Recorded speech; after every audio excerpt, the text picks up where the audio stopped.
Суд считает, что нарушение Израилем запрета на приобретение территорий силой и право палестинского народа на самоопределение оказывают прямое влияние на законность дальнейшего присутствия Израиля в качестве оккупационной державы на оккупированной палестинской территории.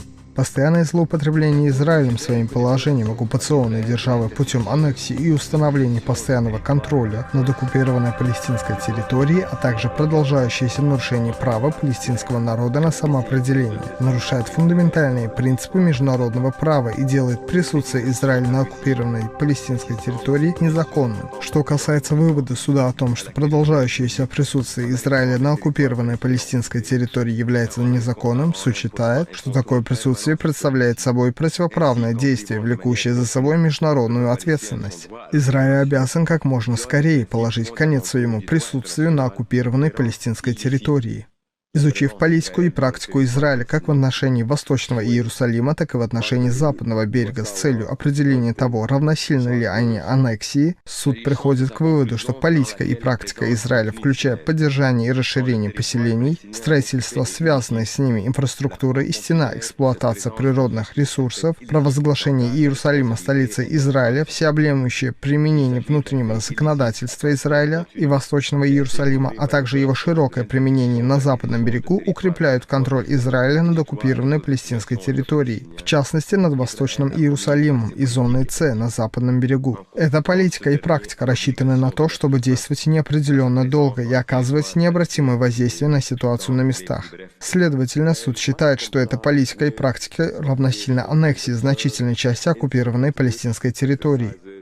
Характер действий Израиля включает тот факт, что Израиль часто конфискует землю после сноса палестинской собственности для перераспределения ее в израильские поселения, указывает на то, что меры не носят временный характер и поэтому не могут рассматриваться как допустимая эвакуация в соответствии с 4-й Женевской конвенцией. По постановлению суда, политика Израиля противоречит запрету на насильственное перемещение защищаемого населения в соответствии со статьей 49, параграфом 1 4-й Женевской конвенции. 19 июля Высший суд ООН заявил, что оккупация Израилем палестинских территорий и поселений на них является незаконной и должна быть прекращена как можно скорее. Оккупация Израиля территории Палестины является незаконной и должна быть прекращена как можно скорее. Такое консультативное заключение сделал председатель Международного суда ООН Наваф Салам 19 июля 2024 года в Гааге. Оценив такую праведную, нарисованную нам произраильскими политологами борьбу Израиля против Хамас на земле Палестины, ни много ни мало, как насильственное присоединение палестинских территорий. На дипломатическом языке звучит как аннексия. Поселенческая деятельность Израиля на землях Палестины продолжает расширяться. И это признала Гаага, Международный суд ООН. А поселенческая деятельность Израиля на землях Украины разве не продолжает расширяться? Она активно расширяется там уже более 15 лет, с 2009 года. Так же, как и на землях Палестины, политика Израиля рассчитана на то, чтобы оставаться на Украине на неопределенный срок и оказывать необратимое воздействие на этих землях. Фактически осуществляя геноцид славянского народа, о выплате репараций которому никто не ставит вопроса на международном уровне. Но не будем голословными. Сегодня мы подготовили для вас хронику, где я показала историю оккупации только одного украинского города. Хотя история оккупации эта более давняя и более мистически интересная. О ней я расскажу вам в своем ролике «450-летняя оккупация Хасиды», который выйдет в августе на платформе Boosty.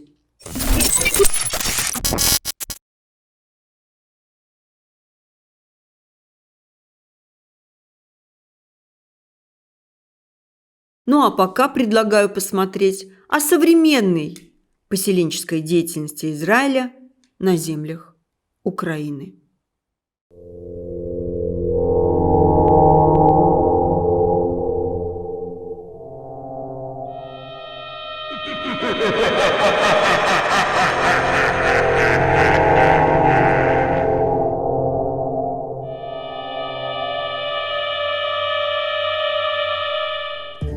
Нагадаємо, у вересні 2009-го міліція проводила демонтаж незаконно встановленого кіоску, де хасиди торгували кошерною їжею.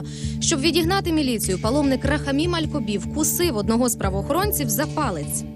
Я приведу кран, я забираю. Я приведу кран, я забираю.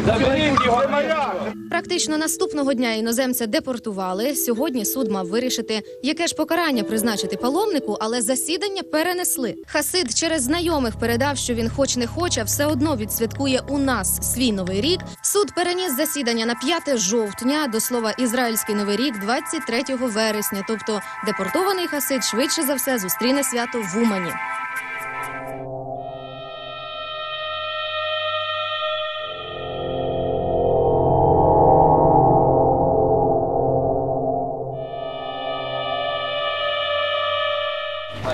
Я Галь, меня Виктор. А скажи, пожалуйста, у вас есть разрешение на торговлю? Конечно. Все у вас нормально, да? Торговый отдел, патенты, все есть у вас? Как дозы, все, да. Мгм. Хорошо, спасибо. Торфаль будет сейчас? Да. Все, спасибо. Окей, альбом.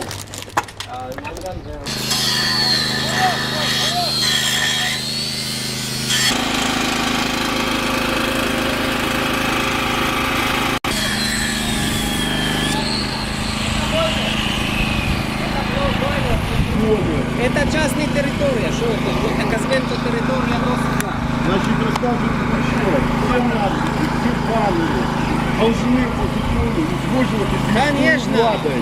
У нас есть На представители бетонной стороне я понял. Это частная территория. Что Какая там? частная территория? Что вы Здесь спрашивай туда. На нас суд. Мы подошли нормально, позвали Рафаэля.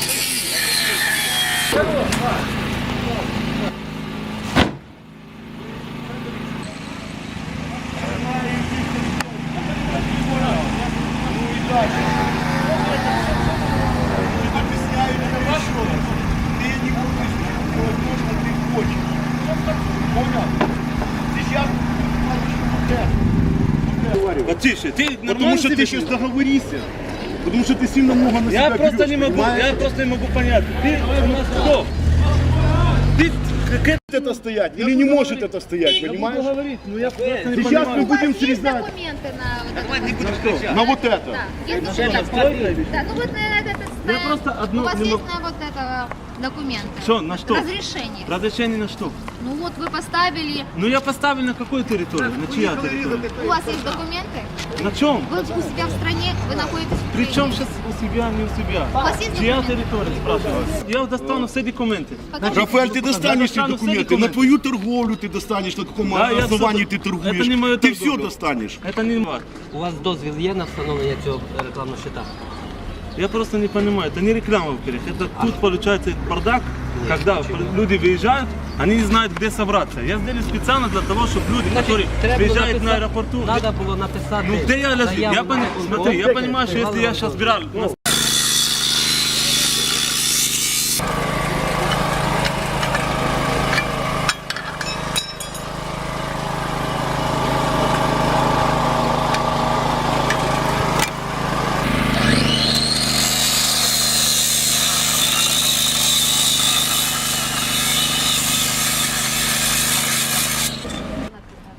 Написано просто городок Шумон Менахем. Кому это мешает, я не могу понять.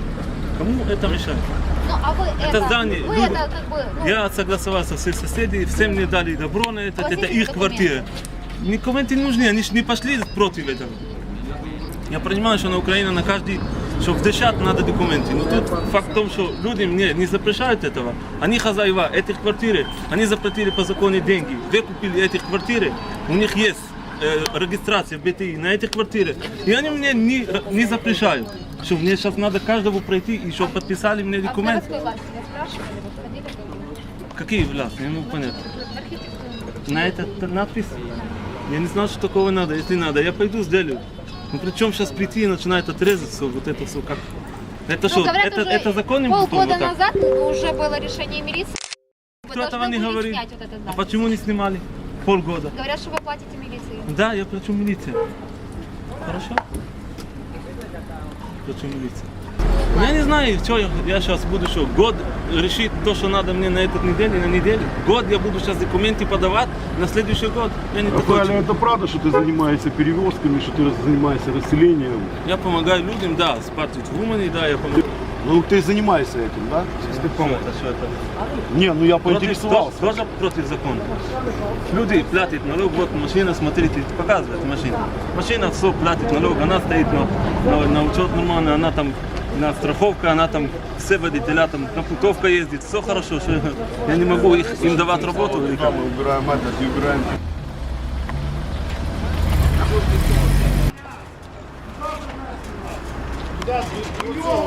Де магазин, двір, да?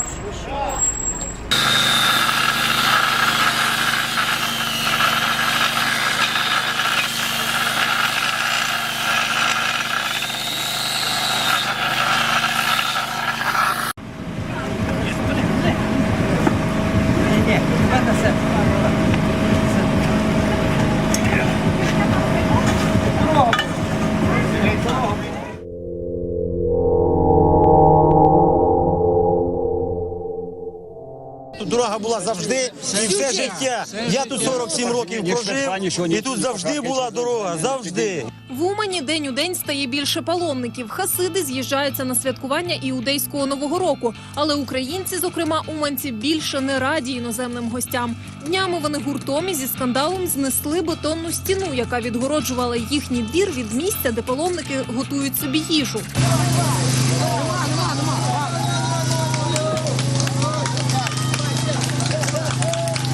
Цю бетонну стіну колись поставили самі ж хасиди. Вони заасфальтували тамтешню територію, зробили собі пункт харчування і цим самим, кажуть уманці, загородили їм півдвору. Наші люди місяць просили владу повернути їм двір, а тепер от самі взялися відвоювати територію. Ніхто не вийшов, з людьми не зустрівся, не пояснив, чому так, а не так. Пенсіонер вийшов прямо, пішов, купив півбулки хліба, він повинен ходити кругами. А на Кулика там яма на ямі, там пройти немає де. Уманці кажуть, вони не хочуть бачити в місті хасидів. Паломники нібито не поважають наших жінок і ображають дітей. А ця бетонна стіна стала останньою краплею. Вони до того вже обнагліли.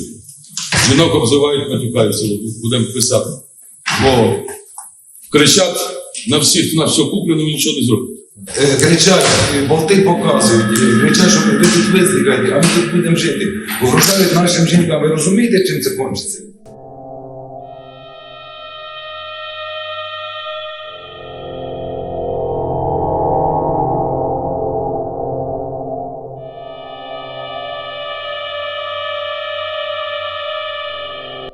Кричать, болти показують, кричать, що ви тут виздихаєте, а ми тут будемо жити.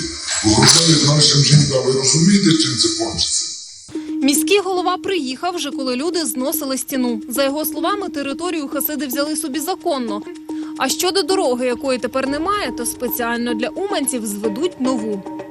Вони довгий час там нічого не робили, зараз почали робити і працюють, як їхня територія. Але уманці не хочуть чекати, коли їм прокладуть нову дорогу. Люди знесли стіну, щоб ходити тим шляхом, яким ходили й раніше. Більш того, кажуть, їм страшно віддавати хасидам відгороджену землю. На ній котельня і газова труба. Чи поставлять хасиди нову стіну, покаже час. Принаймні нашій знімальній групі вони сказали, що так. Паломники нібито викупили цю територію за чималі гроші і на свій Новий рік влаштують тут кухню, щоб годувати своїх одновірців. Тут благотворительный какой-то, как вам сказать, организация, которая кормит на праздник людей бесплатно. Если есть претензии, нужно претензии иметь до того, кто это сделал, а не до кого, кто это покупал. И не за маленькие деньги, понимаете?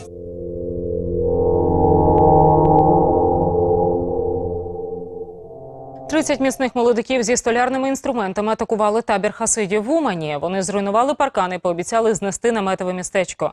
Все це відбувається за лічені дні до початку масової прощі хасидів до своєї святині, могили цадика Нахмана і святкування Нового року Рош-Гашана.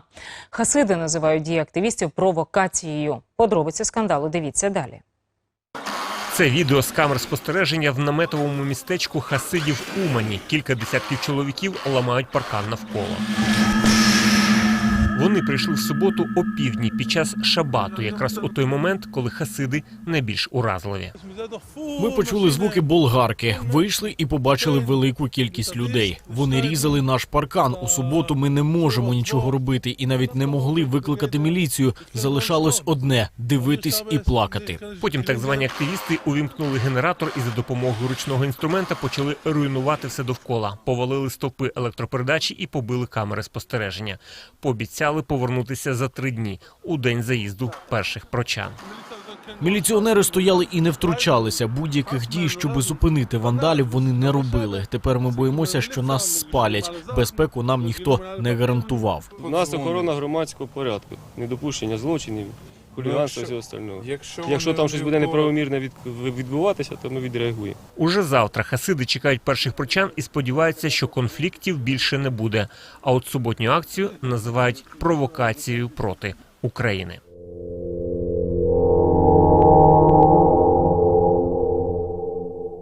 І ось за таку провату бумажку, яка номіналом $100, оця міська влада, бивша і та, яка є, продає Умань місті з уманчанами, продає уманську землю і продає все, що на ній знаходиться. За оцю бумажку, отака бумажка. Ну, люблять її чиновники м'яти, але все одно, якщо цю бумажку таку пом'яти, то вона не стоїть нашої землі.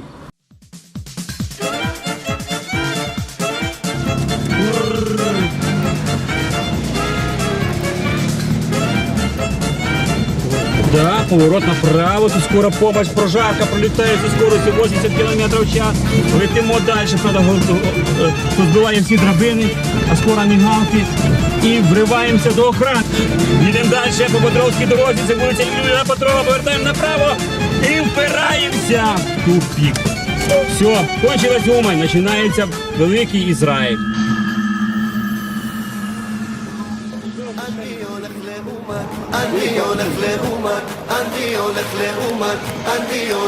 Бар Шмулік.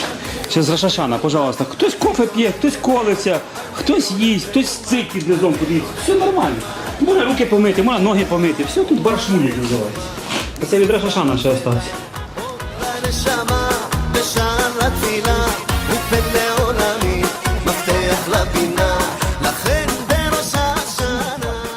Це повинна бути санітарна зона 25 метрів. Але міські голови сховали, як страуси в пісок, свої голови. І на це не бачать. Далі все построїли гостиницю Тель-Авів. Бачите, названня гостиниця Тель-Авів. Внизу, бачите, на каналізація внизу. Тут ноги миють, там туди зливають. Ось цей сауна. Сауна, все, бачите, сауна. А це такий швидкий туалет, якщо хтось не вспіває, то тут на місці прямо шмали. Не еко-клінер, не еко-клітер, не еко-сервіс. Тут вони сюди привозять на Пушкінську все скидати. Ми привикли жити в мусорі і дерьмі. А каналізація постійно теж. Воно туди какають і пісі. Немножко маленька труба, хто какає, гамно вилітає тут, а сики летять до тебе далі. А гімно тут злітає. Так що це продовження комплексу Тель-Авів.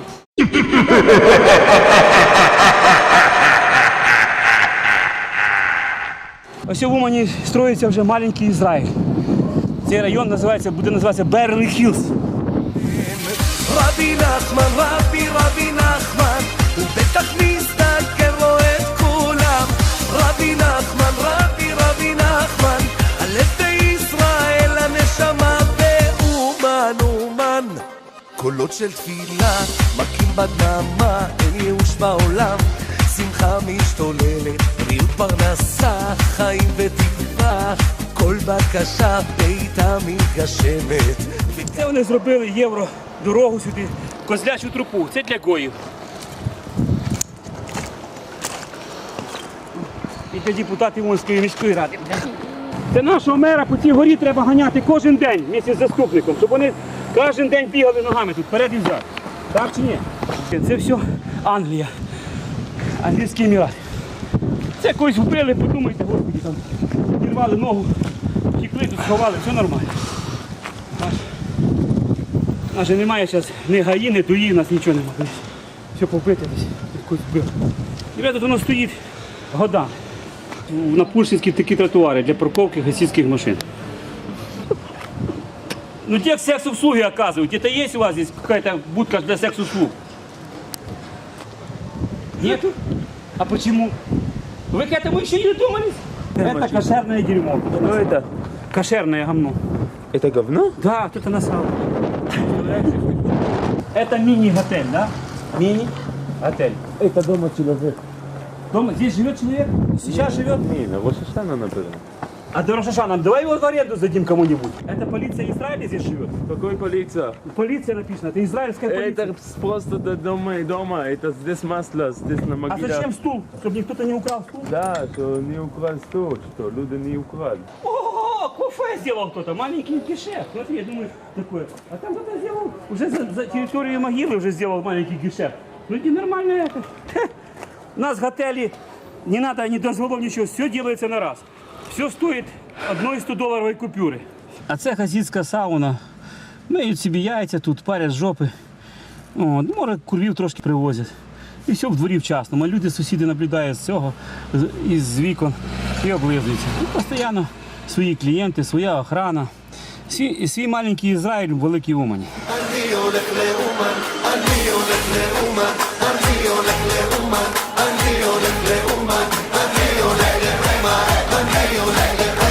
ומהי החוכמה ניצוץ באפלה אור לנשמה בשער התפילה ופלא עולמי מפתח לבינה לכן בראש השנה. We are a supernatural creation. We are not governed by the same rules that the rest of the world are governed by. אני הולך לאומן לרבנו הקדוש הוא מחבק אותי חזק הרבי של כולם ראש בישראל מנהיג את העולם ראש בישראל כל עוד השתוקד אנחנו לא לבד צדיק יסוד עולם ראש בישראל הרבי של כולם ראש בישראל מנהיג את העולם ראש בישראל כל עוד השתוקד אנחנו לא לבד צדיק יסוד עולם ראש בישראל. Виїжджаємо. Це починається Велика Умань, кончився маленький Ізраїль. Як приємно з вулиці Пушкіна переїхати на вулицю Садову.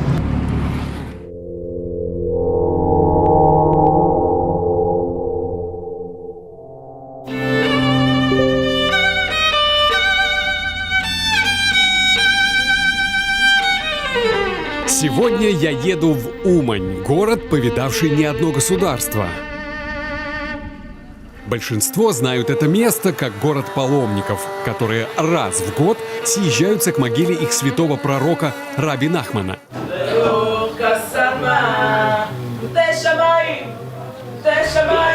Но мало кто знает, что евреи стали не просто приезжать молиться. Некоторые перебираются в Умань на постоянное место жительства. За последние десятилетия эту улицу стали постепенно заселять паломники-хасиды, многие из которых уже стали гражданами Украины. Большинство новых украинцев становятся бизнесменами, но вот с местными соседями отношения наладить никак не могут. Река земля приватна, это тротуар. Построить быстро свой маленький украинский Израиль в Умане у хасидов никак не получается. А виной всему, уверяют, коррупция невероятных масштабов. Во время Янукович еще можно было прямой давать кому надо, да? Сегодня они уже хитрее, и уже через третье лицо надо давать. А третье лицо – это давать 3 раза больше. Но у местных чиновников свои претензии. Если они не могут нормально жить там, в Израиле, почему они будут жить в законе здесь? Зачем хасиды переезжают в Украину? Что думают об этом местные жители? И почему евреи именно сейчас решили открыто рассказать не только о своей жизни, а и об украинской коррупции?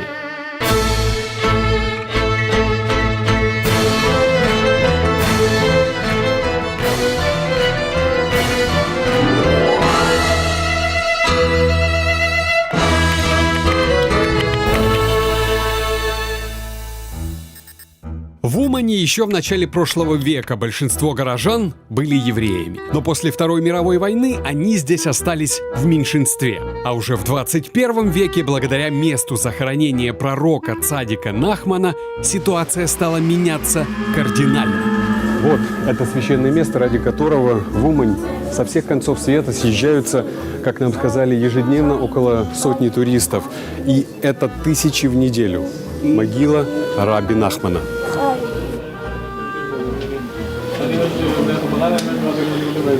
Все больше паломников принимает решение остаться жить в Умане. И все хотят быть возле святой. И он обещал, что кто приезжает к нему на Рош ха-Шана, на Новый год, он будет его адвокат. А кто не хочет такой адвокат?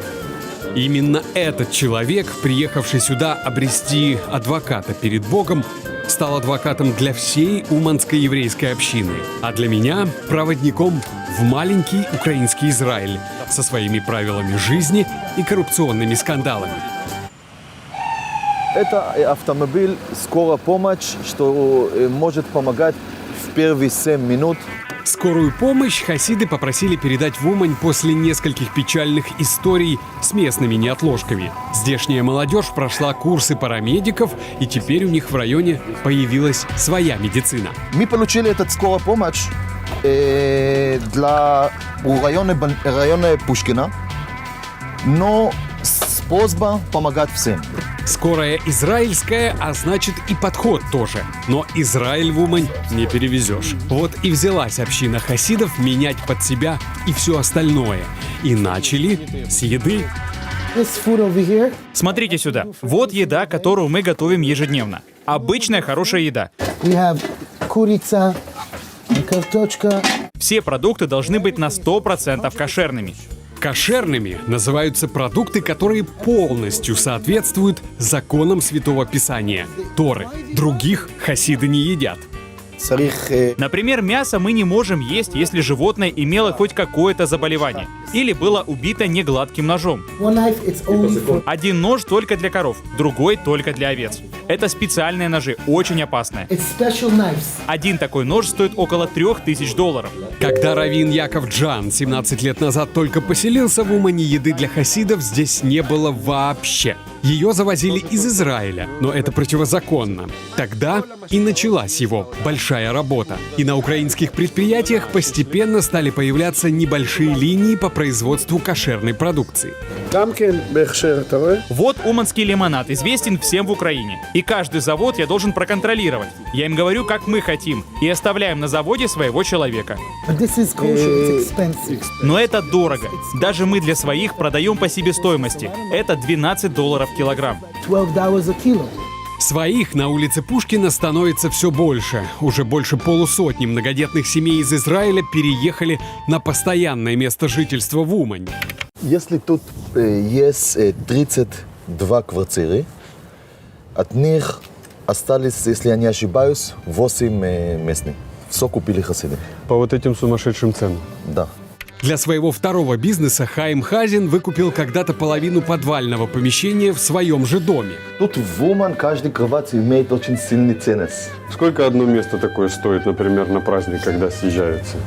Из-за того, что это подвальчик и тут нет окна, и другое это, поэтому это дешевле. Но это плюс-минус $200. Арендовать место, конечно, может любой турист, но даже по специфике обустройства видно, что все рассчитано на паломников-хасидов. За порядок, который мы навели на улице, власти должны были бы помогать нам, а они наоборот проверяют паспорта, как будто они какие-то аферисты. И снова звучат обвинения. Я снова пытаюсь попасть к мэру на прием. На этот раз, после нескольких звонков пресс-секретарю и лично городскому главе, мне это все же удается. Я перенаберу. Мэр Умани Александр Цибрий сразу заявляет, опираясь на данные органов правопорядка, хасиды в Умані ведут не такой уж и праведный образ жизни. Є представники криминалитета. Есть представители криминалитета, небольшая часть, которая приезжает в Умань и скрывается от армии или правоохранительных органов Израиля. Правоохоронних органів в Ізраїлі є така частина. Возможно, если они не могут нормально жить там, в Израиле, почему они будут жить в законе здесь? Чому вони будуть жити нормально в законі тут? Тут упала женщина какой-то пару дней назад. И я остановился, скорая помощь. Я замечательно ехал тут. И спрашиваю, надо вам помощь? Не, это просто непривычка. Или боятся, что я украду что-то, или заберу что-то.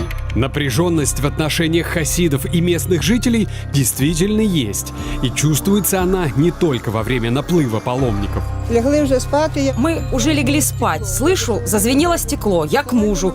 Говорю, вставай, нам окно разбили. А люди видели, как парень бросил, и следы петарды нашли под окном.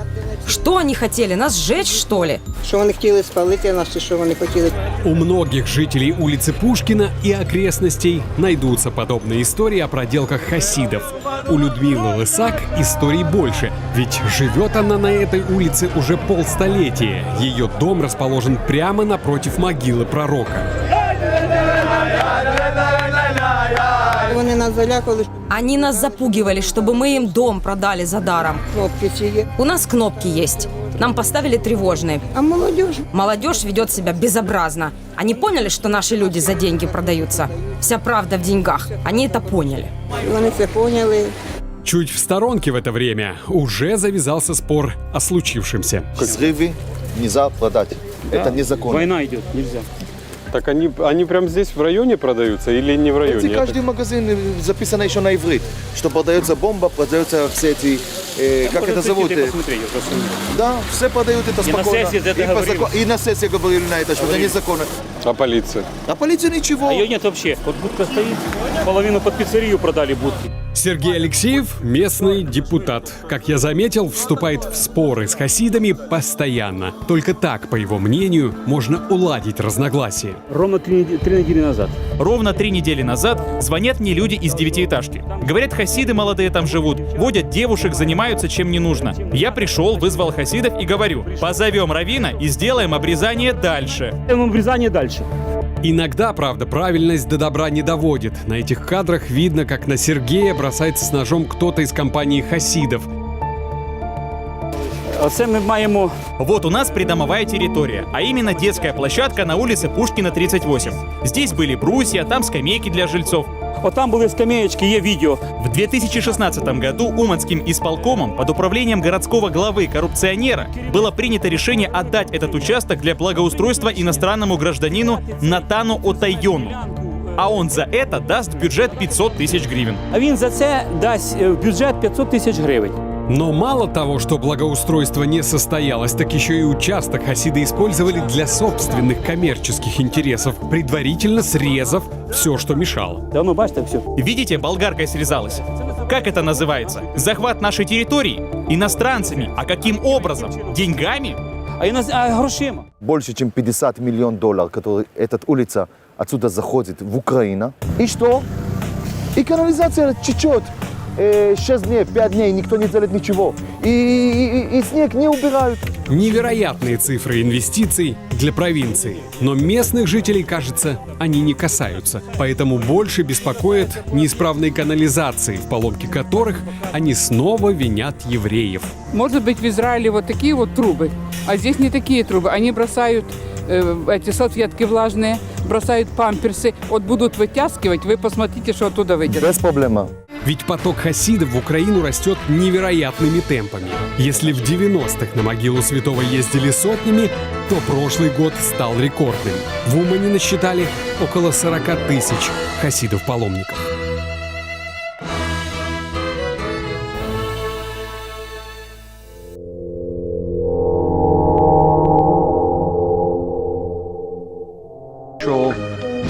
Creation. We are not governed by the same rules that the rest of the world are governed by. Приезжают в Украину, стоит быть гостеприимнее.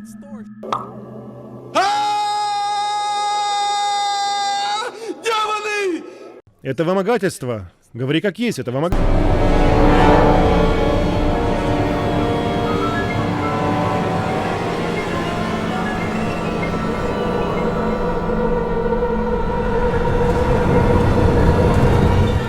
Я, Роман Цыпин, хочу сделать обращение к тем, которые проживают в Израиле, в нашей стране и при этом топят за Украину.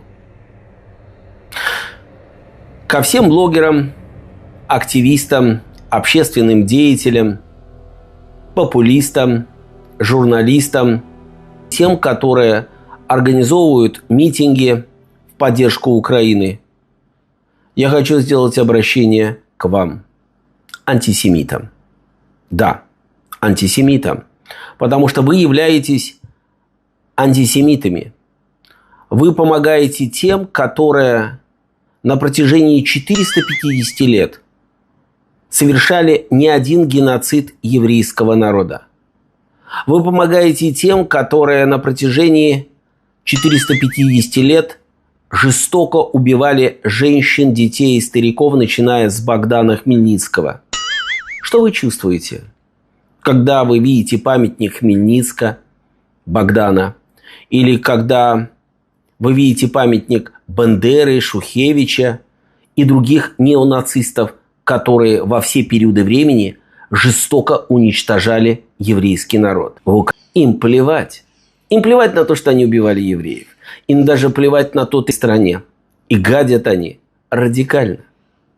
Я обращаюсь к вам, негодяям, прокси, мерзавцам, проживающим в еврейской стране. Вы кричите: русский корабль пошел нахуй. Или вы кричите: Путин хуйло в этой стране. Кто вам дал право использовать еврейскую площадку, чтобы отстаивать интересы неонацистов?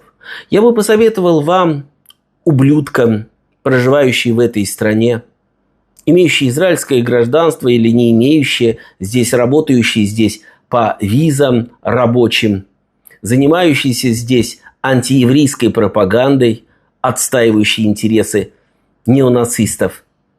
Да и не только их, но еще и либерастов, либералов и всех остальных, кого вы только хотите. Как же вы ненавидите нас! Как же вы ненавидите народ Израиля! Демократия дала вам эту площадку приехать и здесь, в Израиле, радикально гадить. Как вы надоели, ублюдки! Так что я хочу вам сказать следующее, посоветовать.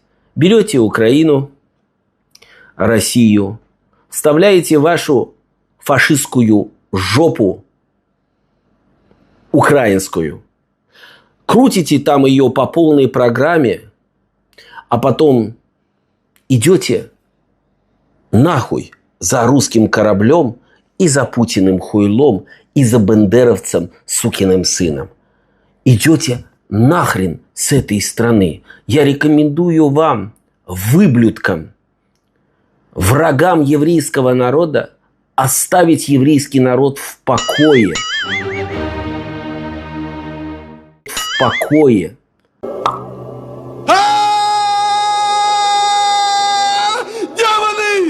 Нас не касается конфликт между Россией и Украиной.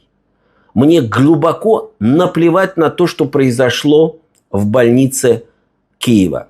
Как еврею, как человеку, которого всю семью украинские патриоты уничтожили, а это более 200 человек.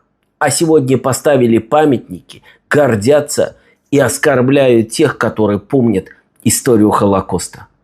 Пока Украина гордится неонацистами, мне глубоко насрать, что происходит в Украине. Идет она вместе с Россией, колбаской по Малой Спасской, называйте как хотите. Пошла она нахрен большими буквами, и по барабану, сколько там умирает людей.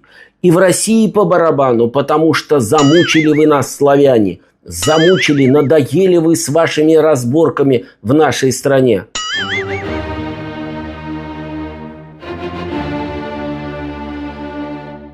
Ни один еврей настоящий с Украины и с России не будет отстаивать интересы тех, которые уничтожали еврейский народ. Ни один настоящий еврей, потому что у него есть генетическая память.